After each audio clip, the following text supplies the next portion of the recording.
President Trump today admitting to something many journalists have long suspected, his definition of fake news. Here is President Trump's tweet. The fake news is working overtime. Just reported that despite the tremendous success we are having with the economy and all things else, 91% of the network news about me is negative, in parentheses fake, so negative equals fake. Why do we work so hard in working with the media when it is corrupt? Take away credentials, question mark. CNN political analyst Brian Karem and April Ryan joining me now to discuss this. They both cover the White House. April, when you think of fake news, there are examples like Pizzagate in 2016, just not true stuff, right? That gets tossed around the internet. You got the conspiracy around the death of DNC employee Seth Rich, that the Pope endorsed the president. He didn't. But when the president calls out fake news, we have long known he's really just talking about stories he doesn't like. And then this morning he finally admitted that if it's negative, he calls it fake. Right. You know, Brianna, here's the bottom line. Over the last 21 years, I've seen presidents be dogged by the press, but they're dogged by the press from stories that are actually real, that are emanating from here. You know, I remember Bill Clinton, you know, he couldn't catch a break. He used to try to woo the press. It didn't work. I remember him having, fairs or carnivals in the back on the South Lawn. It didn't work. We still did our job. George W. Bush was dogged by the press. Barack Hussein Obama was dogged by the press. Now this president, I mean, it's the same thing. I don't know why it's such a problem now. I mean, there are issues. There are real stories that are coming out of here that are not positive, but there are some positive stories, and we are covering those. We are covering what's happening today with the three detainees in North Korea, the three hostages in North Korea. We're covering that story. We've covered the economy, but you also got to cover Michael Cohen. You also got to cover Russia. You've also got to cover so many different pieces. You also got to cover Stormy Daniels, and it's unfortunate that it's unflattering for this president, but these are real issues that are happening in this nation and here in this backdrop, the White House. And Brian, you want to weigh in? Go ahead. Yeah, I was going to say, take your lumps like a man. I mean, you know, for heaven's sakes, every president faces this. Every president. Every president. For a president of the United States to sit there on a day he should be crowing about a victory, by the way. That's what his main topic should be. The detainees coming home. So take your victory lap on that and shut up and take your medicine. Act like a man, for the heaven's sakes. Every president takes criticism.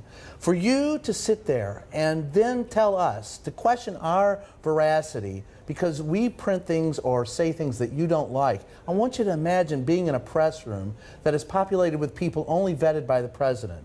I'll defend everyone in that press room right now, every one of them. We're only doing our job, and I don't care what network affiliate. They're all doing an honest day's labor. But if you turn it around and say, look, you can't get in here unless you write something nice about me, what does that do to free press? Well, so to that point, that we're threatening to revoke the credentials of a free press. I mean, when you think about that, April, we haven't really heard presidents talk about that. We've seen on the campaign trail candidate Trump actually follow through with that. There were a number of outlets that he barred from attending his events, the Washington Post, Politico, BuzzFeed, Univision among them. This isn't something that a president does in a democracy. Do you think the likelihood of it is possible? Well, you know, Brianna, I'm going to say this. This president has introduced this on numbers of occasions. And on the campaign trail, when he was candidate Trump, vying for the highest office in the land, 1600 Pennsylvania Avenue, he was saying things like that. And there was a concern. And, you know, the White House Correspondents Association was working with him then. And now the head of the association has changed to someone else, to Margaret Tlaib. But this is still a very real issue. And I am going to press this as hard as I can. Our founding fathers, these brilliant men who saw far into the future, not knowing there would be social media, not knowing there would be an April Ryan or Brian Karem covering the White House, and not knowing there will be number 45, President Donald J. Trump. They understood that there was a piece that needed to be there, accountability. It is embodied and embedded in the First Amendment, the free press.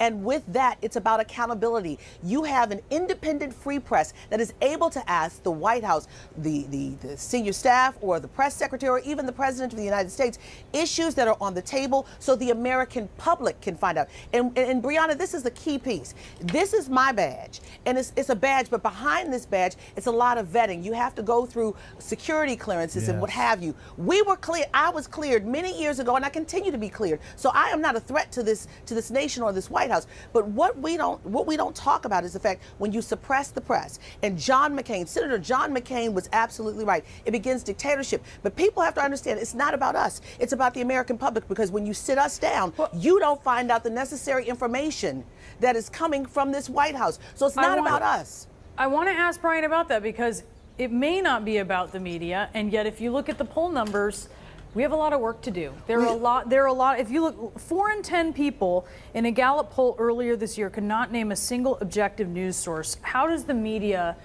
combat that to make the case to the public that this is an important role? It is an important role. You should be worried if the president is talking about barring the media. Well, first thing, we have to understand a couple things, what the president says and what he means.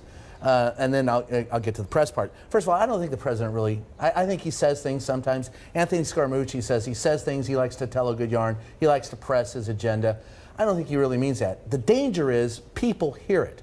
And the danger isn't to, and believe it. And the danger isn't to you or me or to April. I mean, if someone's going to take on the White House press at the White House, you got bigger problems than me, I'll tell you. You're going to get in trouble with the Secret Service. But I'm worried about the guy, and I've always been worried about the guy who's working a county fair somewhere in Montana. It's his first year on the job, and somebody who wants to prove their worth to the president is going to go out and harm that kid who's freshly to the field of reporters.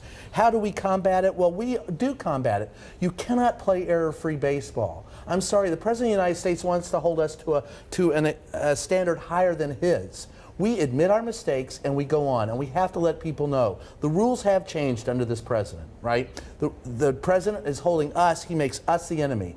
We're not the enemy of the people. We are the people. We are the people represented in that room. And as April said, there is a First Amendment right that we have to be there. We have to remind the people that we are the people. We have to be fair.